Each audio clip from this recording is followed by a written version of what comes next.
Melodie, welcome to Let's Talk Quality, the podcast. How are you doing, first and foremost? I'm doing well. Good. I usually ask the guest to just give a very high level introduction of who you are right now, what your role is. My name is Melodie Bryce, and I am the Chief Quality Officer for Kincell Bio. And you're based in North Carolina I right now. am in Durham, North Carolina. How long have you been there? I have been with Kincell a little over a year. Yeah. And you've been in North Carolina for how long? For a long time. I grew up in North Carolina. I began my career in North Carolina. I later moved out of North Carolina to Texas, and then to Tennessee, and then back to Texas, and then back finally to North Carolina. Taking it right back to your beginning of your career, how did you initially get into science? I would say that I had an interest in science from high school. And then later in college, I got interested in it, took a biology class, wanted to really learn a lot about science. I really got into it. Then the labs and things like that really gave me a lot of interest. I carried on through that and then started a career at Bayer Healthcare and worked there while finishing up my degree. It was just really interesting to me. Plasma derivative products is what we did at the facility that I worked at. I worked there for 15 years, worked in different capacities while I was there. I started out kind of in manufacturing, later moved into supply chain. I spent 7 years in supply chain. I really liked it. Later, moved into training and development, which was really great. I had done a lot of different things when I worked in supply chain, touching everything throughout the facility, really, from incoming receipt of raw plasma to final finished product, shipment of the product. So taking it into quality then, where was your first role in quality, or I suppose quality leadership? When would you class your first role? My first real role in quality leadership per se would be when I worked with Fujifilm. I went to Fujifilm. I went in as their associate director of training and development. And then I actually was later promoted to associate director of QA. And I love quality. I had worked around all facets of it whenever I was with Bayer, and actually was part of quality in the very end when I was in training and development. And I love teaching people how to do things right, like what the expectations were, what the regs were, all of that. And that built into my career very well. I later moved into a role with Mallinckrodt. I wasn't there very long, and I had taken a role in training and development and was pushed pretty quickly into quality by the organization. They realized that I knew a lot about it, understood it, knew how to apply it well. Then I joined Fujifilm as another role in like document control and training, and then was basically promoted into AD of QA. I spent 4 years at that facility in Texas. It actually began as K-Line Biotherapeutics and was later bought out by Fujifilm. And we built that into a pretty large facility before I left. After that, I joined Cognate, and I was director of QA for them. Went through PAI inspection readiness with that facility and got them to a really good point. Then left from Cognate, went into Medica, helped them start up their facility. I spent about a little over a year there, and then was asked to join KBI and their cell therapy division. And I worked at that facility for about a year and a half, and I was their site head of quality. Later was asked to join their flagship facility back in North Carolina, and that's their commercial facility. It was the Patriot Park location, and I was promoted to the VP of quality. I spent about a year and a half at that facility as well. And then later decided to join Kincell. Initially, I was their VP of quality, and just recently was promoted to CQO. Very good. Very good. It's quite a journey. So for someone that was happy to be tuning into this episode, maybe early on in their quality career, quality director level, maybe even a VP, what could somebody expect to hear from you in terms of your journey around maybe some of the challenges, the arc of your career that when you look back at it, thinks almost defines your quality leadership journey? I would say challenge, right? There's always challenges everywhere you go. I mean, I think the key to getting over those challenges is doing the investigative work that you need to do. Every time I join a facility, one of the biggest things that I do is attempt to basically stand back and audit it for a little bit. Let me, kind of pressure test the systems, see what is in place, what needs to be evolved and build upon. Lots of review, lots of, look at compliance. You know the regs, you should know the regs if you're in those level positions. You want to make sure that you're digging deep into it, not just scratching the surface to make sure that things are the way they're supposed to be. The last thing you want to do is have something surprise you in an inspection. Also, surround yourself by very talented people. That's one of the key things that I've done throughout my career is, I search for the talent, I hire the talent. A lot of people, I've watched it throughout my career. They will shy away from someone who is like a shining star or a go-getter. But for me, that's a big deal, right? Those are the people that you want to have on your team, right? You always want to train the people underneath you to take your place when you decide to move on or go take a different path. So you want to make sure that you're always seasoning those people and promoting them and be very positive and encouraging their growth and development. That's going to make them better leaders for their teams and for you because you actually are going to have the best of the best that's working for you and watching those groups. Yeah, well, the test of a good leader is how many other good leaders have they developed and trained in their careers. I always think so. Let's talk a bit about that then. Thinking back, can you remember the first time you felt like you'd played a part in somebody's development, whether that may be promoting someone or seeing some real tangible improvement in somebody? And how did that feel at the time? Yes, actually, several people that have worked for me. I can give you one specific example. There was a person who worked for me. Her name is Erin Horn. She's great. She worked for me as the associate director of quality when I joined the KBI facility in Houston, in the Woodlands, and she was, I think, she just needed a really good leader, right, to teach her how to do it. She knew everything she needed to know. She was like a walking regulatory book. And she knew how to do the things. I think she just hadn't been given the gravity to do them and the confidence to know that she could do them well. She later left that facility because we divested it out of KBI. She moved to RTP, joined as a director of manufacturing quality, and then later was promoted to the site head of quality of that facility. So, as far as growth and leadership, you're really proud, right? Like I still mentor many people that I've worked with in the past, even today. Like we may not still work together, but I still provide that support and advice. And so do others for me. Like I reach out to my network. I reach out to close friends that I can trust when something comes up. That's what you have to do. That's how you keep your finger on the pulse of things that are going on.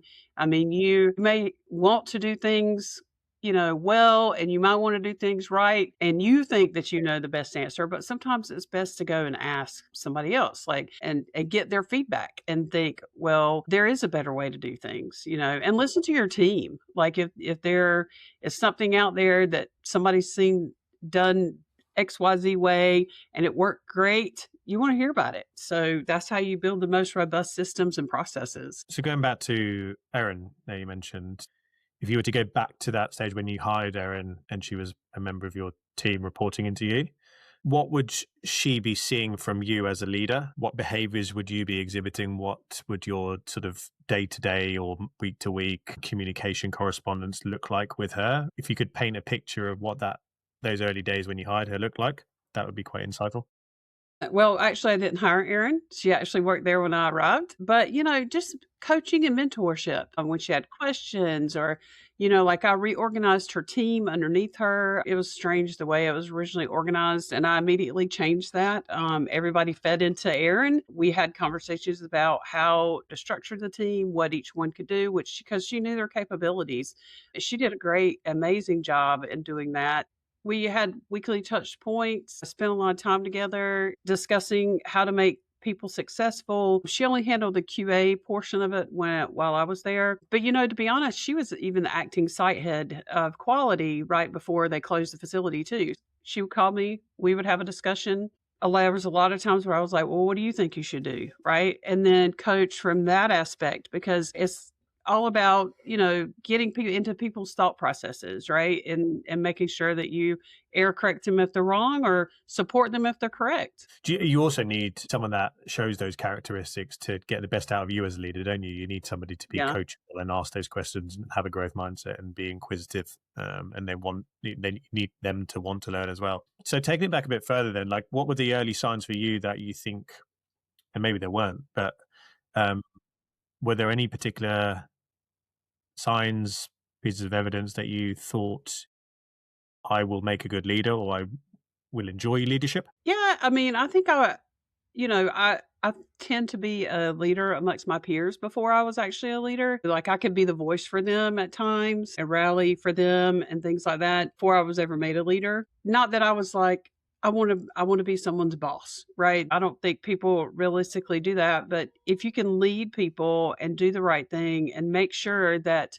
things are running at a pace that they're supposed to, then typically you're going to be a lot more successful. Yeah, no, I agree. You mentioned you would when you would speak to Erin, you said we would talk about what would make somebody successful as a QA leader. What were some of the things that you would be talking about? What were some of those attributes, characteristics, traits that you were looking for in people? A self-starter, right? So that's one of the biggest things for me. Like, if I have to point to it and tell you to do it every day, it's not gonna work long term, right? I need for you to pick it up and run with it. Like, if I paint the picture for you, finish it. And, that is, a lot of the things that I used to tell her. We had some people on our teams that, whether it be in the Woodlands or whether it be here in North Carolina, we had many people on our teams that maybe weren't, as agile as others, which is fine, right? Everybody has their peaks and valleys, right, in their career. But it went I think that that's the biggest thing is you have to have a self-starter and really support the people, right? You always have to support them and show them that you're behind them. You have to show them that, whatever questions they have or struggles they have, that you're standing there helping them. But, I can't constantly tell you day to day what to do. So that's what I mean by self-start. Like I will build the bridge and then you have to pick it up. And if it's classes that we need to send them to be educated or just discussions you need to have to tweak, processes or thoughts or, if they wanna go into leadership, you wanna set them up for success. If they wanna just, be an independent contributor, that's fine, but exactly what is it that you enjoy about that, right? 'Cause the last thing you want is people in a role that they hate and that, they complain about constantly because then, that impacts your culture at the company, and you don't want that either. So when you're building your leadership team now, for example, in the current role as chief quality officer, you're hiring directors, senior directors, maybe VPs, I don't know. But are you looking for evidence of those traits as through the interview process? And what does that look like in your process of hiring people? Yes, definitely. So I'll give you an example. So Rob Motor, who was my site head of quality at the RTP facility, he actually used to work for KBI, but he and I did not work together. He worked at a different location. I'd always heard that he had some really great qualities, and he happened to apply for the site head of quality role in RTP. So of course, he went through the interview process, and Rob is great. I cannot say anything more about him. He's a good leader to his people. He's a good motivator. He, partners with manufacturing and with other teams at the site. He is a really excellent leader. He reminds me of me, when I used to do things like that. So it's really a key and critical that you hire people that exhibit those things about them, that they are going to build those bridges with other teams, that they are going to work towards their team's success, be a mentor to them. I think Rob also, just like myself, has that capability to do that and to make sure that, we're making those people successful and Yeah, growing the team yeah. appropriately. One of the things I see in terms of mistakes that some companies make when hiring is that they look for traits that can this person do the job now in the current state that the company is in or the current phase of development, but they might not necessarily assess them for can they do the job of where the company will be at in 12 months' time or 18 months' time in terms of their next regulatory milestone or next commercial, approval. Is that something that you look for? Do you assess, right? Yes, he can do the job now. He or she can do the job now in terms of where we're currently at. But what about when we gain another client, or things start moving at a faster rate and commercial manufacturing ramps up? How do you assess that? Can they do the job in the future? So, yes, definitely, I look at that. You want to make sure that you're hiring the right leader. And, I always have the attitude, when you join a company, and sure, sometimes you're stepping into a role that doesn't need anything. And then sometimes you're stepping into a role that's in a remediation stance, right? So, you have to be prepared for that. And, are these leaders going to be tremendous leaders? You are definitely looking for that to see if they will be able to, sustain. If you walk into a role that's in a remediation point, like I have in my past, then you have to do a lot of work, and it's not easy, right? And if you can survive that and get it to a sustainable point, usually those leaders step into other areas, right? They grow. And I will tell you, one of the most rewarding things for me has been working with a company that was in a remediation standpoint, because I've learned more going through those problems and processes than anything else.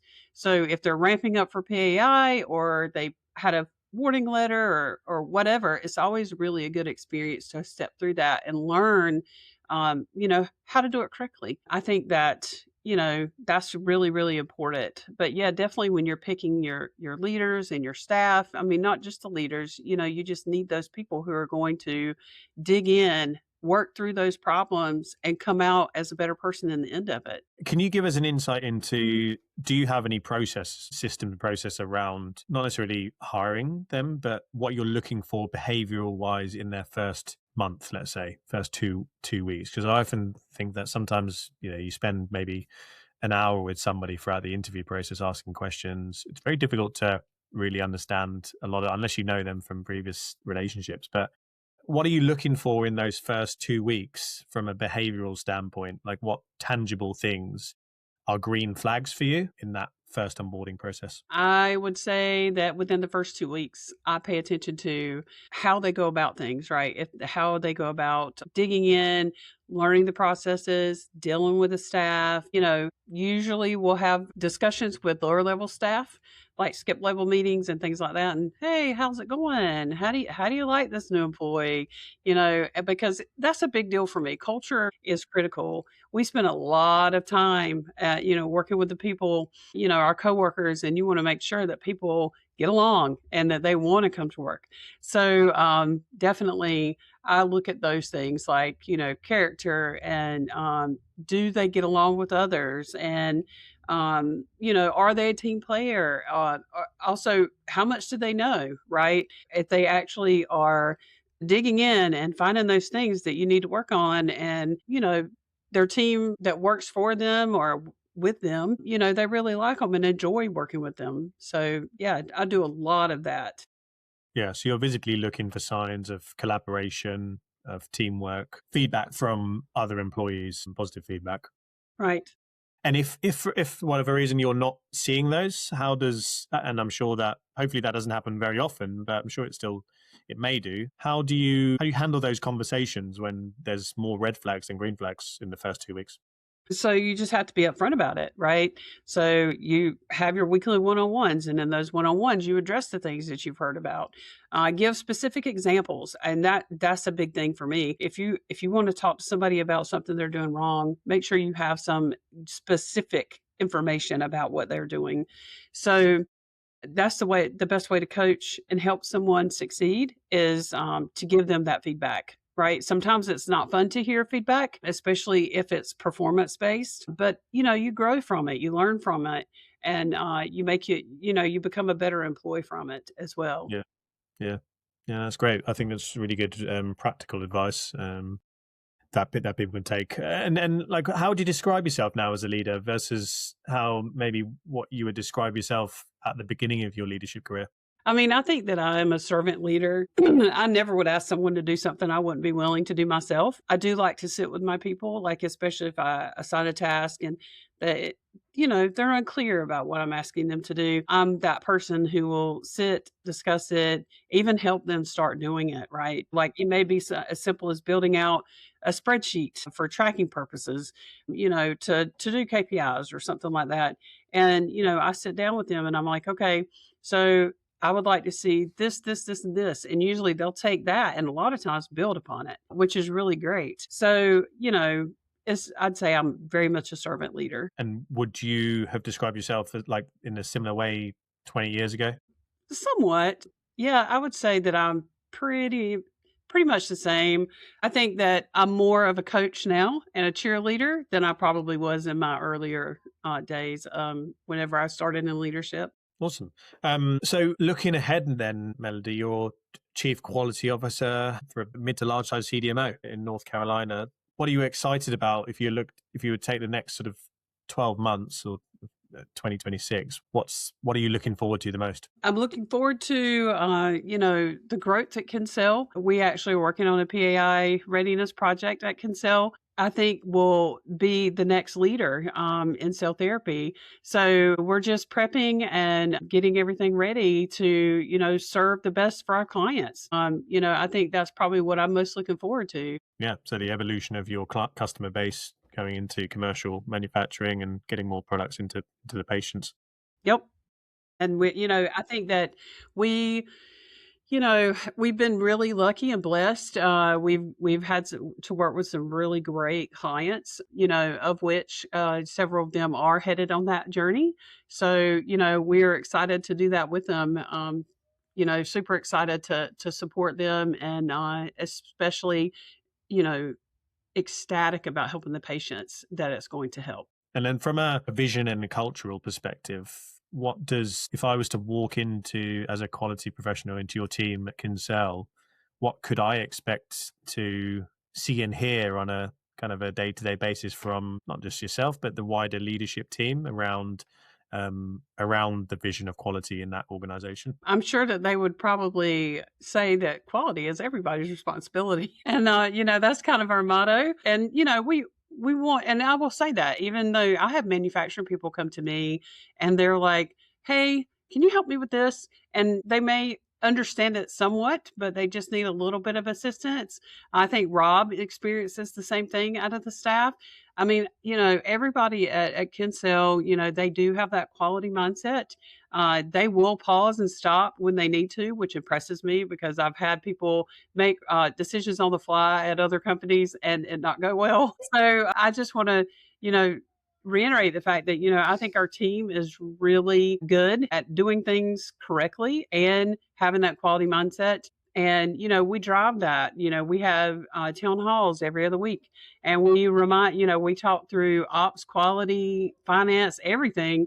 And, it's always a reminder. We actually implemented recently a quality catch program, which is kicking off pretty well. It's similar to what people have with the near misses and safety. So, yeah, I mean, we're super excited about, where things are going from a quality standpoint, and always are reminding people, it's fine. And that's another thing is that I have an open door policy. I mean, everybody down to the shop floor, if they need to talk to me, they know all they have to do is reach out to me and we will have a conversation. Brilliant. Melanie, I've really enjoyed this conversation. I think there's been some really good practical insights into how to develop good people and good leaders underneath you. I usually end with a few quick fire questions, put you a bit on the spot, but hopefully they won't be too challenging. So you've answered this in part, but I suppose if you were to be hiring for your successor, what traits would you be looking for? A team player. I would probably be looking for someone who understood cell therapy, and had some of that credentials under their belt. In my experience, it's really hard to learn it. Cell therapy is a very different animal than MABs or anything like that. So it's a little bit more challenging and difficult, and you have to be able to live in the gray. So you can't be extremely by the book, but to an extent, because you have to look at phases and what is phase appropriate for what you're doing, and you also can't, like phase one is very different than 2, 3, and beyond. So, you have to be comfortable making decisions, and making the right decision when, there may not be specific regulatory guidance around the situation.